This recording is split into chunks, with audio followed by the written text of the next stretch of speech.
Hello friends, welcome back to the channel prep master by GK 24। Last video में हमने second chapter यानी कि वैदिक पीरियड वैदिक काल शुरू कर दिया था, जिसके अंदर हमने डीपली जाकर के पढ़ा था कि कौन कौन से वेद होते हैं। फर्स्ट अर्ली वैदिक पीरियड में कौन सा वेद था, लेटर वैदिक पीरियड में कौन से वेद आ गए थे। साथ ही में कि हर एक चीज को हमने डिटेल में समझ लिया था। मैंने आपको कल बोला था कि अपन नेक्स्ट वीडियो में अर्ली वैदिक पीरियड की क्या सोसाइटी थी, कैसा वहाँ का रिलीजियस कंडीशन था, कैसी वहाँ की सोशल कंडीशंस थी, सारी चीज बची हुई अर्ली लाइफ की कैसी थी वैदिक पीरियड में, ये हम अच्छे से डीपली डिस्कस करेंगे। नेक्स्ट वीडियो के अंदर हम डिस्कस करेंगे लेटर वैदिक पीरियड का, ठीक है। देन आपके लिए एक एमसीक्यू सीरीज लेकर के आएंगे, जिसके अंदर पूरा आपको वैदिक पीरियड का मिलेगा। जो भी आरएस और यूपीएससी एग्जाम से पूछे गए हैं क्वेश्चंस, वो भी उसके लिए इंक्लूड होंगे। वीडियो को एंड तक पक्का देखना। मैं डेली बोलती हूँ कि नोट्स बनाना बिल्कुल भी ना भूलना, साथ साथ पढ़ते पढ़ते इसको रोक रोक के नोट्स भी बनाना चालू कर दो, ठीक है, जिससे आपको अच्छे से याद रहे चीजें। ओके, आगे बढ़ने से पहले जिसने भी टेलीग्राम लिंक को ज्वाइन नहीं करा है, ये क्यूआर कोड आप स्कैन कर लीजिए, या जो भी नोटिफिकेशन होंगी वो आपको इस पर टाइम टू टाइम मिल जाया करेगी। आपकी कोई भी क्वेरीज है वो भी आप पूछ सकते हो। साथ ही में जो यूट्यूब पे डेली वीडियोस आती हैं उसकी भी आपको पीडीएफ उस पर अपलोड हो जाया करेगी। तो इसलिए प्लीज टेलीग्राम लिंक से जुड़ना बिल्कुल भी ना भूलना। तो चलिए इस वीडियो को शुरू करते हैं। एक बार आपको ब्रीफ दे देती हूँ कि जो वैदिक पीरियड है वो 1500 से 600 बीसी तक था, जो हमने कल की वीडियो में जान लिया अच्छे से। इसके अंदर इंडियन कल्चर आया था, ठीक है, एक रिलीजियस टेक्स्ट आए थे, शुरू हुए थे इसके अंदर, ठीक है। सोशल चेंजेस होना चालू हो गए थे, ट्रेडिशंस अलग अलग आ गए थे। पहले अपना कौन सा था, सिंधु घाटी सभ्यता थी। जैसे जैसे इंडस वैली सिविलाइजेशन खत्म होना चालू हुई, वैसे वैसे वैदिक पीरियड आने लग गया। और बहुत टाइम से बहुत लोग बोलते भी हैं कि शायद इंडो आर्यंस के आने की वजह से इंडस वैली सिविलाइजेशन समाप्त हो गया, ठीक है। अब जो वैदिक पीरियड है ये दो पार्ट्स के अंदर डिवाइड है, यानी कि दो फेजेस के अंदर डिवाइड है। एक तो है जो कि लिटरेचर के ऊपर बेस है, ठीक है। दूसरा है जिसके अंदर आर्कियोलॉजिकल फाइंड्स मिले हैं, यानी कि पुरातत्व मिला है, ठीक है, चीजें पता चली है, जिससे अपन को पता चलता है कि ये अर्ली वैदिक पीरियड की है या फिर लेटर वैदिक पीरियड की है। की पॉइंट्स देख ले तो सबसे पहले यहाँ पर जो मेन लैंग्वेज थी, जो डोमिनेंट लैंग्वेज थी, वो संस्कृत थी, जो हमने कल अच्छे से जान लिया है। साथ ही में रिलीजियस ग्रंथ पे बहुत ज्यादा फोकस करते थे, और सामाजिक ग्रोथ पे, ठीक है। दो क्लियर फेज है जो अपन को देखने को मिलेंगे, एक तो है वैदिक टेक्स्ट के द्वारा, एक है आर्कियोलॉजिकल एविडेंस के द्वारा। तो चलिए आज अपन इस वीडियो में पढ़ेंगे अर्ली वैदिक पीरियड, जो कि है 1500 से 1000 बीसीई तक, ठीक है। और वो 600 वाला है वो लेटर वैदिक पीरियड है। तो फिर इसके अंदर अपन पढ़ने वाले हैं, देखो बहुत सारे सिलेबस के अंदर ऐसा भी दिया होता है, सिंधु घाटी सभ्यता यानी कि Indus valley civilisation, then early Vedic period, then later Vedic period. तो ये सेम ही चीज है, ठीक है। आप इसको वैदिक पीरियड लिखोगे 1500 से 600 बीसी, उसके अंदर डिवाइड करोगे अर्ली और लेटर, या आप सीधा अर्ली और लेटर भी डिवाइड कर सकते हो, दोनों में कोई भी कंफ्यूजन होने की जरूरत नहीं है, ठीक है। तो आज की वीडियो में हम जानेंगे कि अर्ली वैदिक पीरियड की सोसाइटी कैसी थी। तो देखो यहाँ पर जो अर्ली वैदिक पीरियड है उसके अंदर स्मार्ट हुआ है, उसके अंदर आई है ऋग्वेद, ठीक है। ऋग्वेद इसके अंदर क्रिएट हुआ है। इसके अंदर ऋग्वेद कंपोज हुआ था, यानी कि इसके अंदर रिफ्लेक्ट होती है क्या क्या चीजें, नोमैडिक यानी कि पशुपालन, ठीक है, पशु पालते थे इसके अंदर। साथ ही में जो सोसाइटी में छोटी छोटे ग्रुप में रहती थी, जिसको बोला जाता है कबीला, ठीक है, यानी कि कबीला बेस्ड ग्रुप था।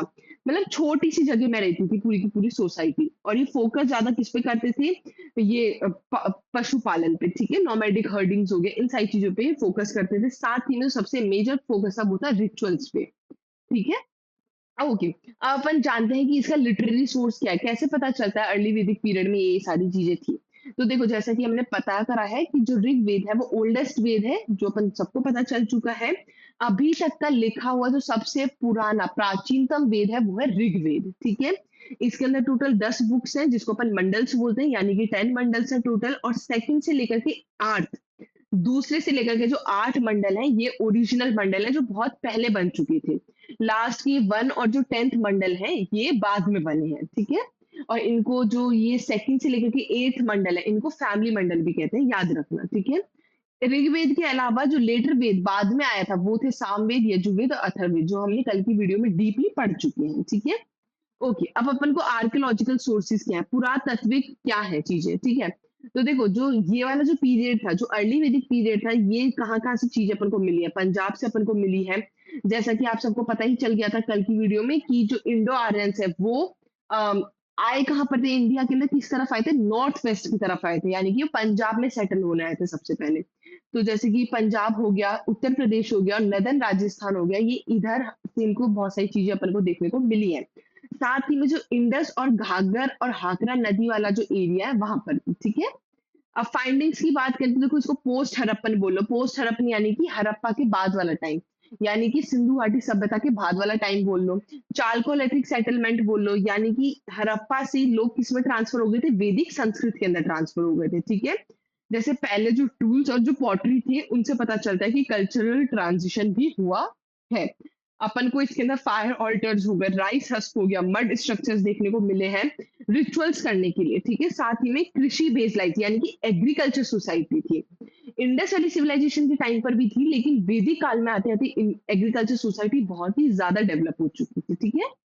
ओके, तो अपन ने 3 चीज़ें पता कर ली हैं। एक तो है लिटरेरी सोर्स जिसके अंदर माना जाता है ऋग्वेद टोटल 10 है और 2nd से लेकर के 8th तक है वो सबसे पहले बने हुए हैं जिनको फैमिली भी बोला जाता है। ठीक है? उसके बाद वाले जो वेद हैं वो बाद में कंपोज़ हुए हैं, यानी कि अथर्ववेद, गण ये सारी चीज़ें बाद में कंपोज़ हुई है।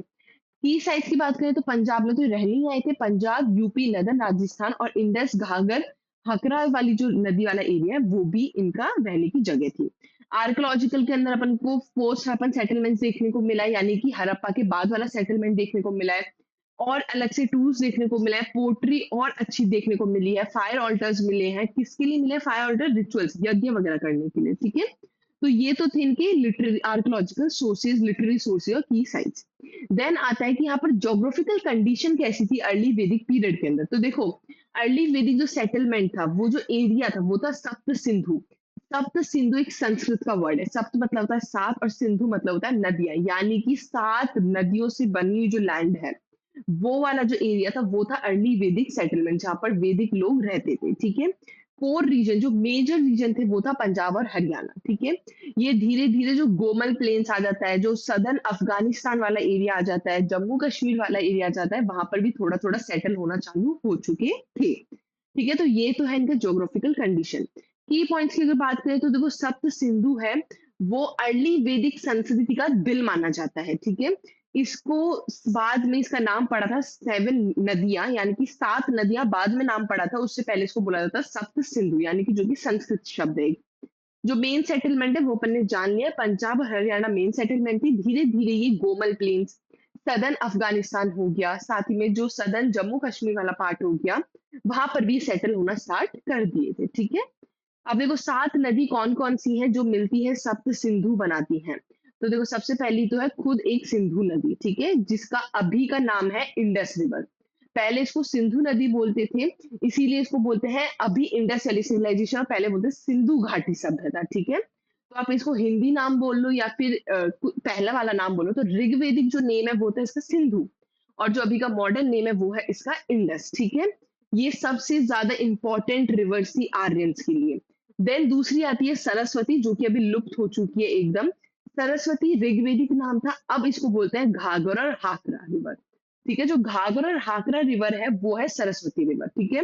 ये सबसे पवित्र नदी मानी जाती थी, इसको बोला जाता नदीतमा, ठीक है। नदी का आत्मा, यानी कि नदीतमा का अगर आप संधि विच्छेद करोगे तो उसका होता है नदी प्लस आत्मा, यानी कि नदी की आत्मा है तो वो है सरस्वती, ठीक है। देन एक है विपाश, जिसको अभी के टाइम में बोलते हैं बीज रिवर, ठीक है। ये 5 नदी मतलब one of the 5 Indus tributaries, यानी कि जो इंडस रिवर है, जो इंडस रिवर है उसकी 5 सहायक नदियां हैं जिसको अपन ट्रिब्यूटरीज बोलते हैं। तो इंडस नदी की जो 5 ट्रिब्यूटरीज है उनमें से एक है बीज रिवर, ठीक है, याद रखना। एक है शुतुद्री जिसको अभी के टाइम में सतलज कहते हैं, एक है परुशनी जिसको अभी के टाइम में रावी नदी कहते हैं, एक है अशिकनी जिसको अभी के टाइम में चेनाब बोलते हैं और एक है वितासता जिसको अभी के टाइम में झेलुम बोलते हैं। तो ये 7 नदी है जो बनाती है सप्त सिंधु, जहां पर कौन रहते थे, आर्यंस रहते थे। कब, अर्ली वैदिक पीरियड के, अभी अपन लेटर की बात नहीं कर रहे हैं, तो अर्ली वैदिक के लोग यहाँ पर रहते थे। देन ज्योग्राफिकल क्या क्या चीजें हैं ऋग्वेद के अंदर, कौन कौन सी चीजें जो मेंशन करी गई है। तो देखो जो सरस्वती नदी है वो सबसे ज्यादा मेंशन करी गई है, जिसको एकदम प्योरेस्ट और होलीएस्ट यानी कि पवित्र नदी माना जाता है, इसलिए इसको बोला गया है नदीत्मा, यानी कि नदी की आत्मा। जो सिंधु नदी है वो वैदिक रिचुअल्स के अंदर काम में आती थी और ट्राइबल आइडेंटिटी के लिए एकदम मेन पॉइंट था, ठीक है। अब जो अफगानिस्तान के अंदर जो नदी है जैसे कि काबुल, कुरुमु, ठीक है, ये अपन को भजन में सुनने को मिली है। जो पहले जो ऋग्वेद के अंदर जो भजन है उनके अंदर काबुल जिसको कुबा बोलते हैं और कुरुमु, ये जो दो नदियां हैं अफगानिस्तान की, ये भजनों के अंदर मेंशन करी गई हैं। एक है मुजावंत माउंटेन, ठीक है, इनको भी भजन के अंदर मेंशन करा गया है। साथ ही में ये सेकंड एकदम सोम हब जो सोम हब है उनसे उनके लिए बहुत ही ज्यादा पवित्र मानी जाती है। ईस्टर्न नदी है जो कि है गंगा और सारनी, ठीक है, ये बहुत ही रेयर है और ये ओनली वंस ईच, ठीक है, एक मतलब एक बार देखने को ऐसी मिली है। यमुना रिवर 3 बार आ रखी है, 3 बार ऋग्वेद के अंदर आई है। और माइग्रेशन यानी कि अर्ली ईस्टवर्ड मतलब ईस्ट की तरफ जाने वाला माइग्रेशन इनको देखने को मिला है। तो यमुना नदी 3 बार आई है और गंगा सारियू एक बार ही रेयरली देखने को मिली है। ठीक है, पॉलिटिकल कंडीशन क्या थी अर्ली वैदिक पीरियड की, अब सबसे पहले अपन ये जान लेते हैं। तो देखो जो अर्ली वैदिक आर्यंस थे वो एकदम सिंपल थे, ट्राइबल पॉलिटिकल सेटअप था उनका, ठीक है, जनजाति वाला। तो देखो जन का क्या मतलब होता है, the main social unit was a tribe, जो इनकी मेन सोशल यूनिट थी वो था इनका ट्राइब, ठीक है, जिसको जनजाति बोलते हैं। कोई भी इनका ज्योग्राफिकल फिक्स एरिया नहीं था। ट्राइब का आज के टाइम में भी कोई भी एरिया फिक्स नहीं है उनका, वो बंजारों की तरह वो एक जगह से दूसरे जगह घूमते ही रहते हैं, नोमैडिक हर्डर्स हैं वो, ठीक है। तो पहले के टाइम पे भी उनका कोई भी फिक्स ज्योग्राफिकल एरिया नहीं था, वो इन सारी जगह पर घूमते ही रहते थे। राजन क्या होता है, राजन इन ट्राइबल का लीडर जो होता है उनको कहते हैं राजन, ठीक है। ट्राइबल का जो लीडर होता है उनको कहते हैं राजन, जो कि रिस्पॉन्सिबल होता है, कौन कौन कार्य के रिस्पॉन्सिबल होता है, लोगों की सुरक्षा के लिए, ठीक है, जिसको बोला जाता है जनास्य गोपा। जनास्य गोपा को राजन बोला जाता है, जो कि यानी कि लोगों की सुरक्षा के लिए। साथ ही में कैटल को सुरक्षित रखने के लिए, ठीक है, as wars often revolve around cows, क्योंकि काव को लेकर के भी बहुत सारी लड़ाई झगड़े होते थे काव सेटलमेंट्स को लेकर के। देन आता है किंगशिप वाज नॉट हेरिडिटरी, यानी कि जैसे एक बता ना, राजा मर गया तो उसका जो छोटा भाई है वो बनेगा या जो बेटा है वो बनेगा, तो ये हेरिडिटरी नहीं चलता था। जो किंग है, जो राजा है, वो जनता चुनती थी, यानी कि क्लैन असेंबली थी उस टाइम पर भी, सभा थी, ठीक है। राजन कौन चुनता था, क्लैन, जनता चुनती थी, ना कि हेरिडेटरी नहीं था कुछ भी। Then supporting institution and officials in early Vedic period. तो देखो सबसे पहले आता है सभा। सभा का मतलब होता है काउंसिल ऑफ एल्डर्स और नोबल्स, ठीक है, जो बड़े उनके लोगों की बनती है तो वो बनती है सभा। सभा जो शब्द है वो 8 बार ऋग्वेद के अंदर लिखा गया है, ठीक है, 8 बार इसको मेंशन करा गया है। साथ ही में इसको राजन और अलग अलग मैटर्स है उनके लिए एडवाइस करा गया है, इन सब के लिए बनाई गई है। देन दूसरी चीज आती है वो है समिति। जैसे सभा बड़े लोगों के लिए होती है, उस तरह से जो समिति होती है वो कॉमन लोगों के लिए होती है, और इसको 9 बार ऋग्वेद के अंदर मेंशन करा गया है। सभा को 8 बार और समिति को 9 बार, ठीक है। इसके अंदर ट्राइबल डिसीजन मेकिंग है, वो सारी चीजें पार्टिसिपेट करी जाती थी, ठीक है, कि जो ट्राइबल है सोसाइटी उनके लिए क्या डिसीजंस बनानी चाहिए वो इसके अंदर होती थी, और जो कि कौन बनाता था, कॉमन लोग बनाते थे।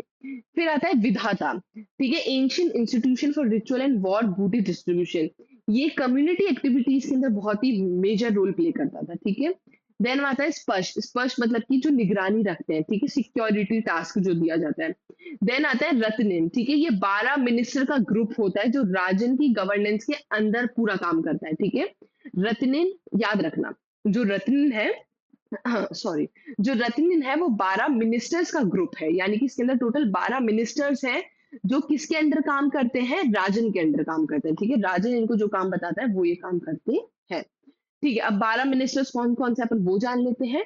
सबसे पहले है पुरोहित, पुरोहित मतलब कि पुजारी, ठीक है, जो कि रिलीजियस मैटर्स है उन सब चीजों के ऊपर एडवाइस देता है। फिर आता है सेनानी, यानी कि जो आर्मी के कमांडर होते हैं। फिर आता है ग्रामनी, जो ग्राम मतलब होता है गांव, ठीक है, जो गांव का हेड हो गया, मुखिया हो गया, वो होता है ग्रामिनी। देन आता है सुता, ठीक है, जो रॉयल चैरिटर होता है, मतलब जो रॉयल रथ चलाता है ना, रॉयल लोगों के लिए रथ चलाता है, वो होता है सुता। देन आता है भाग दुघा, यानी कि जो टैक्सेस ये सारी चीजें जो कलेक्ट करते हैं वो होते हैं भाग दुहा।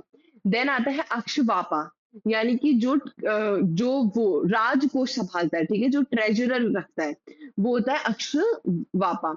देन आते हैं गोवी कर्तना, ठीक है, यानी कि जो पशुपालन इन सब की रक्षा करते हैं, सुरक्षा करते हैं। देन आता है पाला गाला, जो कि कुरियर या मैसेंजर होता है, एक चीज को वहां तक पहुंचाना, एक मैसेज को दूसरी जगह पहुंचाना। देन आते हैं तक्षण, जो कि कारपेंटर और बिल्डर होते हैं। देन एक आता है शास्त्री, ठीक है, ये रिप्रेजेंट करते हैं एज अ वॉरियर क्लास और रीजनल रूलर, ठीक है। देन आता है अधवार्यु, यानी कि प्रीस्ट का असिस्टेंट होता है, ठीक है, जो चीजों को रिचुअल्स को करता है। अधवार्यु तो होता है प्रीस्ट का असिस्टेंट, और पुरोहित होते हैं पुजारी जी, जो कि होते हैं प्रीस्ट, ठीक है। एक है चंभिष्ठा, जो कि पास्चर, जो खाली लैंड होती है या जो गायों के लिए जो लैंड छोड़ी जाती है, उनका जो हेड होता है वो होता है चंभिष्ठा। तो ये जो 12 लोग होते हैं वो होते हैं रत्नेल। ये जो 12 मिनिस्टर्स होते हैं उनको मिलकर के बना जाता है रत्नेल्स, ठीक है। और ये किनके अंडर काम करते हैं? राजन के अंडर काम करते हैं, ठीक है। देन रेवेन्यू और मिलिट्री कंडीशन वहां की कैसी थी? तो रेवेन्यू की बात करें तो बाली, बाली का क्या मतलब होता है? ये वॉलेंटरी गिफ्ट्स होते हैं, वॉलेंटरी गिफ्ट्स होते हैं जो लोग किसको देते हैं? राजन को देते हैं। फॉर एग्जाम्पल मैं आपको सबसे इजी तरीका बताऊं, आपके घर में कोई बाईजी काम करने के लिए आती है, उनको सैलरी तो मिलती ही मिलती है। जैसे वो 1 महीने काम करने आ रही है तो 1 महीने की उनको सैलरी तो मिलेगी ही मिलेगी।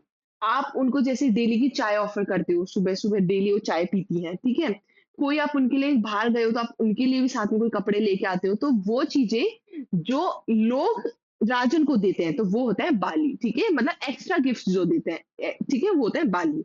मिलिट्री, कोई भी रेगुलर आर्मी नहीं थी, सेना थी, temporary groups of tribesman form during Wars. जो सेना का, इनके अंदर जो सेना का मतलब था वो ये था, जब भी लड़ाई झगड़े होते थे तो एक टेम्परेरी ग्रुप बनाया जाता था ट्राइब्समैन का, ठीक है। जो ट्राइब वाले लोग हैं, जो आदमी हैं, उनका एक ग्रुप बना लिया जाता था जो कि टेम्परेरी होता था, जो कि लड़ाई दंगों के टाइम पर बनाया जाता था। और ऐसी कोई भी फिक्स्ड आर्मी नहीं थी। जुडिशरी की बात करें, जुडिशरी यानी कि न्यायालय, इनका न्याय कैसे होता था? तो देखो, प्रशा विनाका, ठीक है, ये एक तरह से जज होता था जो जितने भी डिस्प्यूट होते थे उनको रिजॉल्व करने का काम करता था। जो किंग्स हैं वो यज्ञ करवाते थे पुरोहित की गाइडेंस के अंदर, जो पुरोहित बताता था उस तरह से किंग है वो करते रहते थे। साथ ही में जो प्रीस्ट है, उनको, जो पुजारी है, उनको हाई सोशल स्टेटस मिलता था ये सारे सेक्रीफिशियल रिचुअल्स करने की वजह से। जो ये सारे काम कराते थे उनकी वजह से इनको बहुत ही बड़ा हाई सोशल स्टेटस मिलता था। स्मॉलर पॉलिटिकल यूनिट्स की बात करें, छोटी छोटी पॉलिटिकल यूनिट्स कौन कौन सी थी? एक तो है जन, जन वो है जिनको राजन लेड करता है। जन छोटे हो गए, जैसे कि फॉर एग्जांपल ग्राम, ग्राम का मतलब होता है गांव, गांव का जो मुखिया होगा वो होगा ग्रामनी, ठीक है। जो कुल है, कुल मतलब कि जो फैमिली का हेड होता है, जैसे कि अपनी फैमिली में हेड होता है दादाजी, तो दादाजी है, तो जो हमारा पूरा फैमिली है तो वो तो होगी कुल, जो हेड हो गए वो हो गए कुलूप, ठीक है। जैसे कि जो विश है, यानी कि जो छोटे ट्राइबल डिवीजन होता है उसको कहते हैं विश। जो छोटे छोटे ट्राइबल रीजन है वो होता है विश। उन छोटे रीजन का जो हेड हो गया, मुखिया हो गया, वो हो गया विशपति। उसी तरह से तो जन क्या होता है? ट्राइबल चीफ होते हैं, जो सॉरी, जो जन क्या होते हैं? जो ट्राइबल वाले लोग होते हैं, उनके जो हेड हो गए वो हो गए राजन। तो ये सारी चीजें, ये है छोटे पॉलिटिकल यूनिट। अब इनकी सोशल लाइफ कैसी थी? देखो, जो सोसाइटी है वो बहुत ही ज्यादा इगैलिटेरियन थी, कोई भी रिजिड सोशल डिवीजन नहीं था। मतलब कि, मतलब तुम इस कास्ट के हो तो तुम इस कास्ट में जाओ, तुम इस कास्ट के हो तो उस कास्ट में, ऐसा कुछ भी चीज नहीं होती थी। जो जिस काम में परफेक्ट था वो काम करता था। फैमिली कैसी थी? पेट्रियार्कल सोसाइटी थी, ठीक है। पितृसत्ता थी, यानी कि पापा है वो इसके हेड होते थे। विश मतलब इनकी जो फैमिली है वो एज अ क्लैन मान सकते हो आप, ठीक है। जन यानी कि बहुत, देखो विश तो हो गया ग्रुप ऑफ फैमिली, ठीक है। ग्रुप ऑफ फैमिली तो हो गया विश। जन हो गया बहुत सारी फैमिलीज का ग्रुप। समझ आया?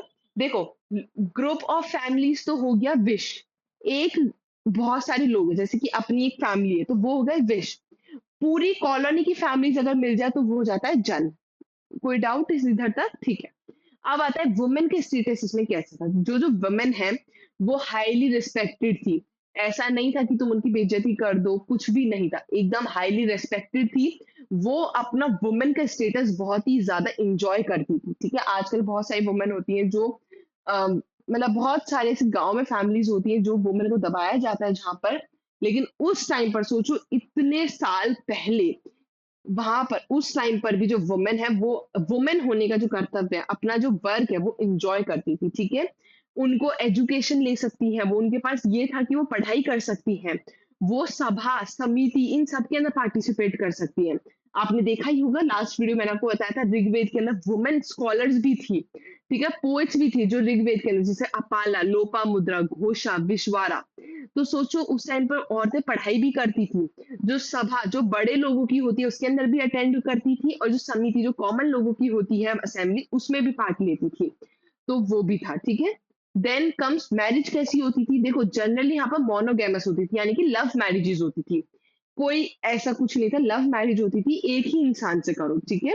मतलब सिंगल मैरिज थी वैसे हर जगह, लेकिन जो बड़े बड़े लोग हैं वो पॉलीगैमी, मतलब एक साथ 10-10 रानियां रखना, वो वाला सिस्टम भी चलता था। लेकिन वो किन के लिए था, केवल चीफ, जो बहुत बड़े बड़े लोग हैं जो अफोर्ड कर सकते हैं वही वो चीज करते थे।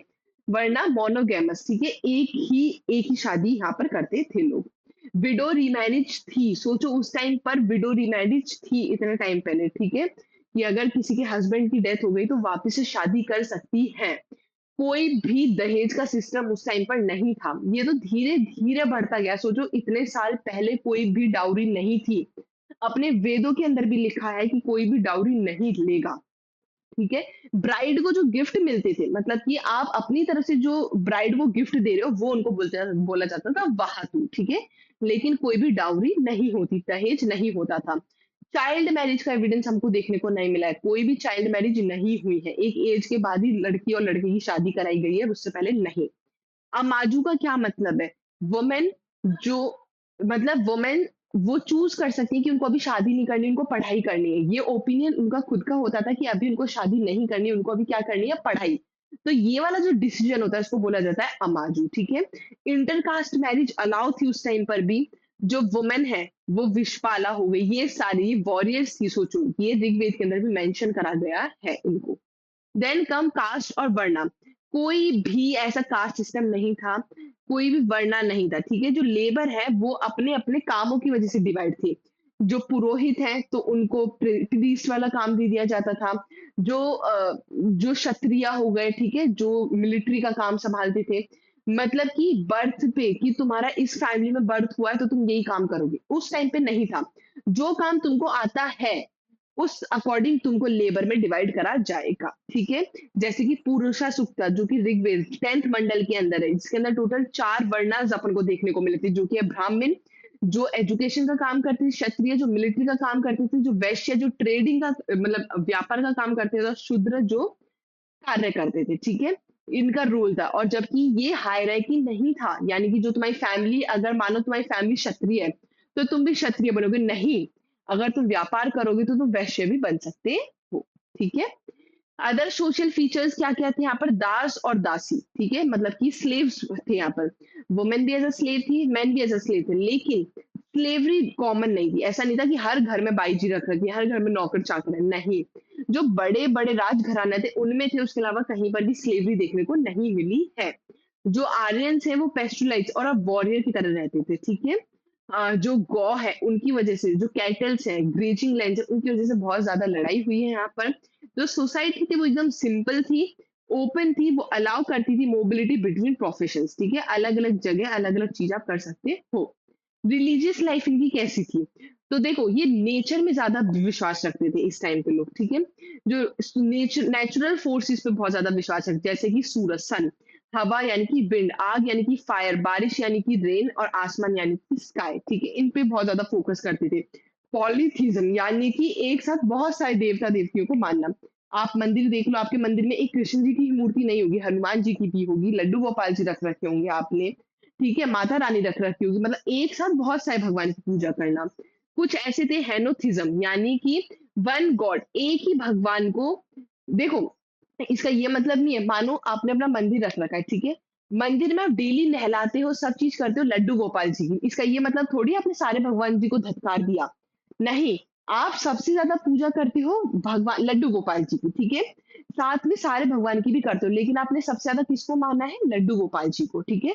तो वो चीज होती है कि आप एक भगवान को सबसे सुप्रीम मान लो पूजा करने के लिए, लेकिन दूसरे भगवान को रिजेक्ट नहीं करो। वो चीज होती है हेनोथिज्म, जो अपने घर में हम सब करते हैं, ठीक है। जैसे गणेश जी का गणेश चतुर्थी आती है तो हम अपने गन्नू को लेकर के आते हैं, गणेश जी रखते हैं सबके सब, तो सबसे ज्यादा पूजा अपन गणेश जी की करते हैं। इसका ये मतलब थोड़ी होता है कि हमने दूसरे भगवान का भोग लगाना छोड़ दिया, दूसरे भगवान की पूजा करना छोड़ दिया, ऐसा नहीं होता है, ठीक है।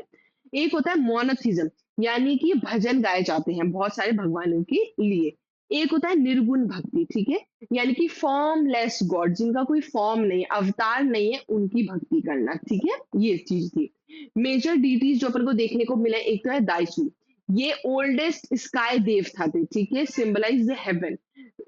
स्वर्ग देखा जाता है, इनको स्वर्ग माना जाता है। एक है इंद्र, जो कि ऋग्वेद के अंदर सबसे पावरफुल देवता माने गए हैं इंद्र, ठीक है, देवता ऑफ बारिश, इनको बारिश का देवता माना जाता है, ठीक है। देन आते हैं अग्नि। अग्नि सेकंड मोस्ट इंपॉर्टेंट देवता थे, जिनको आग का देवता माना जाता है। ह्यूमन और गॉड के बीच में मैसेंजर, और ह्यूमन और गॉड के बीच में मैसेंजर इनको क्यों बोला गया? क्योंकि हम यज्ञ करते हैं। सोचो आज के टाइम में भी भगवान से अगर हमें कोई चीज मांगनी है तो हम उसके लिए यज्ञ करते हैं, यानी कि अग्नि को हमने भगवान तक पहुंचाने का मैसेंजर सोच समझ रखा है, कि अगर हम अच्छे मन से यज्ञ करेंगे तो वो सारी विश हमारी भगवान तक पहुंच जाएगी, ठीक है। देन फोर्थ है वरुण। ये रीता, यानी कि जो कॉस्मिक ऑर्डर होते थे, जो मॉरल जज होते थे, उनके प्रोटेक्टर होते थे। देन सोम, यानी कि मून देवता, ठीक है, इनको मून देवता माना जाता है। कुषाण हो गए देवता ऑफ कैटल, ठीक है, जो गौ है, गाय है, उनकी जो देवता है उनको बोला जाता है पुषाण। फीमेल डीटीज भी थी, जैसे कि सरस्वती, पृथ्वी, ठीक है, ये एग्जिस्टेड थी बट वर लेस प्रोमिनेंट, मतलब ये थी उस टाइम पर लेकिन इनको थोड़ा कम माना जाता था, ठीक है, बस ये और कुछ नहीं है। लेकिन आप सोचो, अगर आप पहले के टाइम की अगर कोई भी चीजें पढ़ रहे हो, जैसे कि आप अभी भी पढ़ रहे हो, तो आपको इसमें कोई भी चीज़ अगर वुमेन की थोड़ी भी कम है तो आप में उस आपको उसमें गुस्सा नहीं आएगा, क्योंकि वुमेन का स्टेटस बहुत ही हाईली रिस्पेक्टेड था उस टाइम पर। देन आता है क्लासिफिकेशन ऑफ डिटीज। कैसे क्लासिफाई कर रखा है अलग अलग एसोसिएशन पे, जैसे कि हेवनली गॉड, ठीक है, हेवनली गॉड में आते हैं सूर्य, ठीक है, वरुण, मित्र जो कि फ्रेंडशिप के होते हैं, दायसु जो कि आकाश के होते हैं। एटमॉस्फेयर के लिए, यानी कि जो बारिश करवाने का कार्य होता है, उसके अंदर आते हैं इंद्र जो कि बारिश और लड़ाई के होते हैं। वायु जो कि हवा के होते हैं। रुद्र जो कि स्टॉर्म के होते हैं। देन अर्थ को लेकर के आते हैं अग्नि, क्योंकि अपन अग्नि अर्थ पे, आग धरती पे ही लगती है। देन सोम, ठीक है, और एक है पृथ्वी। ये अलग अलग तीन पार्ट्स में इनको डिवाइड कर रखा है। रिचुअल्स और यज्ञ की बात करें तो देखो, यज्ञ सिंपल सेक्रीफाइस जो कि फैमिली का हेड करवाता था, ठीक है, इसके अंदर आप दूध, घी, अनाज, ये सारी चीजें हैं वो मंत्रों के साथ, मंत्रों का उच्चारण करते करते आप उस अग्नि के अंदर डालते हुए सारी की सारी चीजें, ठीक है। नो टेम्पल और आइडल्स, इसके अंदर इस टाइम पर कोई भी टेम्पल्स नहीं थे, कोई भी मूर्तियां नहीं थी, केवल और केवल नेचर सेंट्रिक था, जैसे कि अग्नि देवता को पूज रहे हो, इंद्र देवता को पूज रहे हो बारिश के लिए, ठीक है, इस टाइप की चीजें थी। अगर आपको बारिश चाहिए और इनका पर्पस क्या होता था, यज्ञ जो करवाया जाता था वो मेजरली किन किन चीजों के लिए कराया जाता था? एक तो बारिश के लिए कराया जाता था, एक अच्छी खासी हमारा शरीर है उसके लिए कराया जाता था, गायों के लिए कराया जा रहा था, और सब सुखी रहे उसलिए कराया जाता था। यही चार पर्पस होते थे जो मेजर पर्पस होते थे। इनका इम्पैक्ट क्या पड़ा, इसकी वजह से एडवांस गणित हो चुकी है। हम शास्त्र, एस्ट्रोनॉमी पे विश्वास करना चालू कर दिया था हमने, ठीक है, कैलकुलेशन मेजरमेंट की तरह से, ठीक है। अब कंसेप्ट ऑफ रीता क्या है वैदिक पीरियड, तो जो रीता है वो कॉस्मो का मॉरल ऑर्डर होता है, जो यूनिवर्स और ह्यूमन लाइफ को कंट्रोल करता है, ठीक है, जिसको अपन एक तरह से एस्ट्रोनॉमी भी बोल सकते हैं। ये हमको गाइड करता है हर एक चीज के अंदर, नेचर से लेकर के ह्यूमन बिहेवियर तक जो हमें गाइड करता है वो रीता ही होती है। सारे देवता जिसमें वरुण स्पेशली आते हैं, वो गार्जियन है रीता की, सोच सकते हो गार्जियन है रीता की।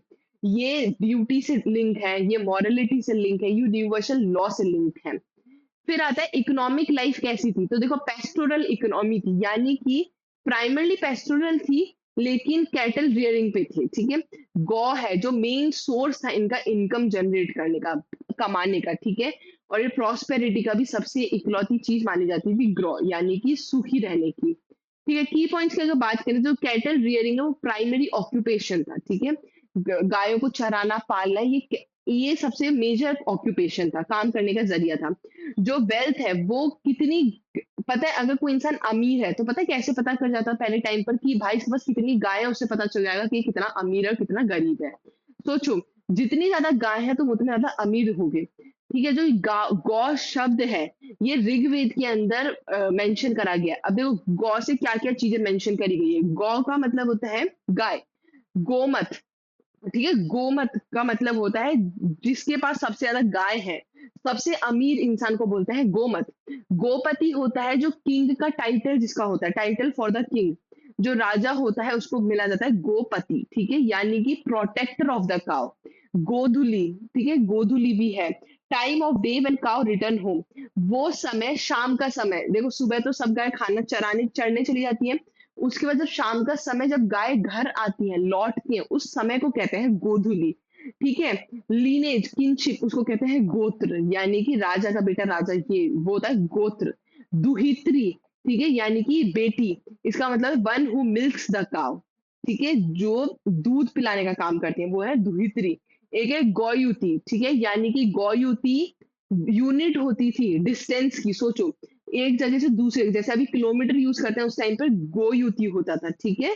रिलेटेड टू कैटल मूवमेंट, कि एक गाय इधर से उधर तक चली है, कितना वो चली है, तो वो है गोयुति। एक है गविष्टि, यानी कि term for battle often fought over cows, जो गायों के लिए लड़ी गई है जो बैटल, कितने समय के लिए लड़ी जाएंगी, वो जो टाइम होता था वो होता था गविष्टि। तो सोचो गाय कितनी महत्वपूर्ण थी उस टाइम पर, कि उससे इतने सारे नाम रखे गए हैं, इतने सारे कार्य उनकी वजह से होते थे। एग्रीकल्चर का अगर अपन सिस्टम की बात करें, तो देखो फार्मिंग है वो सेकेंडरी था, सबसे पहला तो था गाय का, ठीक है? कैटल रियरिंग सबसे पहला था। देन सेकेंडरी जो था वो था फार्मिंग, एग्रीकल्चर, ठीक है? और जो कि अभी भी प्रैक्टिस करा जाता है। एग्रीकल्चर जो उस टाइम पे कृषि बोला जाता था, वो प्राइमरी ऑक्यूपेशन नहीं था। ऑक्यूपेशन था लेकिन प्राइमरी नहीं था, ठीक है? जो टर्म है कृषि, वो 24 बार लिखा गया है ऋग्वेद के अंदर, और 21 बार मेंशन करा गया है अलग से। जो मेन क्रॉप थी उस टाइम पर वो था बार्ले, ठीक है? यावा जिसको बोलते हैं, ठीक है? इस टाइम पर शिफ्टिंग कल्टीवेशन प्रैक्टिस करी जाती थी, यानी कि पहले एक जगह करो, फिर उस जगह के बाद दूसरी जगह करो, वो चीज। Moving to new land after exhausting the old, जब एक जमीन खराब हो जाता दूसरी जमीन पे जाओ, जब तक दूसरी पहली जमीन पिछली जमीन सही हो जाएगी। ये होता है शिफ्टिंग एग्रीकल्चर। ये बेसिक हल हल यूज करते थे, सिंपल सिंचाई इरिगेशन मेथड यूज करते थे, एकदम सिंपल। तो ये चीजें थी एग्रीकल्चर लाइफ में। देन डोमेस्टिकेशन ऑफ एनिमल्स कौन कौन से थे, तो एक तो थी कैटल जिसको बोलते हैं गाय, शीप, गोट्स और घोड़ा यानी कि हॉर्स, ये इनके डोमेस्टिकेटेड एनिमल्स थे। इनके लिए ये यूज करे जा काउ यूज करी जाती थी दूध के लिए, मीट के लिए, लेदर के लिए, वैदिक रिचुअल्स के लिए, ठीक है? हॉर्सेस जो है वो वॉर के लिए, ट्रेवल के लिए, इन सारी चीजों के लिए यूज करे जाते थे। ट्रेड और एक्सचेंज की अगर अपन बात करें, तो देखो नो करेंसी, कोई भी कॉइन, कोई भी करेंसी उस टाइम पे यूज नहीं करी जाती थी, केवल और केवल क्या ऐसा सिस्टम था, वस्तु विनिमय, यानी कि वास्तु विनिमय का मतलब होता है बार्टर सिस्टम। मानो मेरे पास गेहूं है और आपके पास चावल है, तो मैं आपको गेहूं दूंगी, तो उसके बदले आप मुझे क्या दे दोगे, जिस चीज की मुझे जरूरत है वो आप मुझे दे दोगे, ये होता था बार्टर सिस्टम। ठीक है? साथ ही में जो गाय है वो भी एक्सचेंज के लिए काम में ली जाती थी, ठीक है? और जो प्रीस्ट हैं, जो पोइट्स हैं, उनको काव दी जाती थी, घोड़े दिए जाते थे, गोल्ड ऑर्नामेंट्स दिए जाते थे एज़ अ रिवॉर्ड। जब वो यज्ञ वगैरह कराते थे, तो उस टाइम पे उनको पैसे तो देंगे नहीं, और उस टाइम पे पैसे चलते भी नहीं थे, तो उस टाइम पे उनको क्या-क्या चीज़ें दी जाती थी, उनको गाय दे दी, घोड़े दे दिए, सोने के आभूषण दे दिए, ये सारी चीज़ें उनको एज़ अ इनाम दिया जाता था। टैक्स और रेवेन्यू कैसा था? तो जो राजन है, जो चीफ होता है, वो किस-किस टाइप की receive contribution from the people. अब वो लोगों से किस-किस तरह से पैसा इकट्ठा करता था। तो एक तो है बाली, यानी कि वो सारी चीज़ें जो लोग जनता उनको देती है। ये कोई भी फिक्स्ड टैक्स नहीं होता था। जितना जनता ने दे दिया, नहीं दिया तो कोई बात नहीं। ठीक है? Offered occasionally as a sign of वफादारी। रॉयल्टी और रिस्पेक्ट के लिए ये जो है वो दिया जाता था। No specific officers for tax collection और कीपिंग हिसाब अकाउंट रखने के लिए या टैक्स कलेक्ट करने के लिए कोई भी स्पेसिफिक ऑफिसर नहीं बनाया गया था। सोचो कितनी ईमानदारी थी उस टाइम पर। मेटल्स और टूल्स का क्या यूज है इस टाइम पर? जो आर्यंस है वो बेसिक मेटल और सिंपल टूल्स यूज करते थे, यानी कि वो तांबा यानी कि कॉपर यूज करते थे, ठीक है? क्योंकि उनको आयरन अभी तक आयरन की से अभी वो पहचान नहीं हो पाई थी, अभी अनअवेयर थे आयरन को लेकर के, ठीक है? वो बेसिक टूल यूज करते थे एग्रीकल्चर कृषि के लिए, ठीक है? घर के कामों के लिए। मेटल वर्क और जो शिप, ये क्राफ्ट मैंने अर्ली स्टेज से डेवलप होना चालू हो चुका था। तो ये है अपनी अर्ली वैदिक सोसाइटी, ठीक है? अर्ली वैदिक जो सोसाइटी है वो कैसी थी, उसके अंदर कौन से वेद है, वो आपको लास्ट वीडियो में ऑलरेडी पता चल चुका है। आज की वीडियो में आपको पूरी सोसाइटी के बारे में पता चल चुका है। एंड ट्रस्ट मी, इसके बाहर से आपकी हिस्ट्री में कुछ भी नहीं आएगा। कुछ आएगा तो उसको हम एमसीक्यू में भी कवर अप कर देंगे। जो इंपॉर्टेंट क्वेश्चंस है, जो जो आरएस और यूपीएससी में पूछे गए, आपको उससे भी अंदाजा लग जाएगा। तो इसलिए वीडियोस को एंड तक डेली देखा करो। बस जितना जो डेली वीडियोस चल रही है, आप उतनी भी पढ़ाई करोगे हिस्ट्री को लेकर के, आप सच में आप अपना आरएस क्लियर कर लोगे, ठीक है? तो ये था। साथ ही में जिसको भी इंग्लिश और वोकैब स्ट्रॉन्ग करनी है, वो वोकैब 24 ऐप डाउनलोड कर लो। साथ ही में इसके अंदर आपको 999 का एडवांस प्लान, 599 का बेसिक प्लान मिलेगा और अगर आप वी10 कोड यूज करते हो तो आपको डिस्काउंट भी मिल जाएगा। टेलीग्राम लिंक से जुड़ना बिल्कुल भी ना भूलना। स्कैन कर लो क्यूआर कोड, जो भी आपकी क्वेरीज होंगी इस पे सॉल्व हो जाएंगी। कमेंट बॉक्स में पक्का लिखा करो कि आपको कैसे लग रहा है चैप्टर, आपको अच्छे से समझ आ रहा है नहीं आ रहा है। अपने व्यूज पक्का दिया करो जिससे कि हमको और इसमें और हमको मोटिवेशन मिले आप सबको देखिए। और प्लीज प्लीज प्लीज चैनल को सब्सक्राइब करना बिल्कुल भी ना भूलना। Thank you all for watching this session. I hope आपको वीडियो अच्छे से समझ आई होगी। नोट्स बनाना बिल्कुल ना भूलना। Thank you all.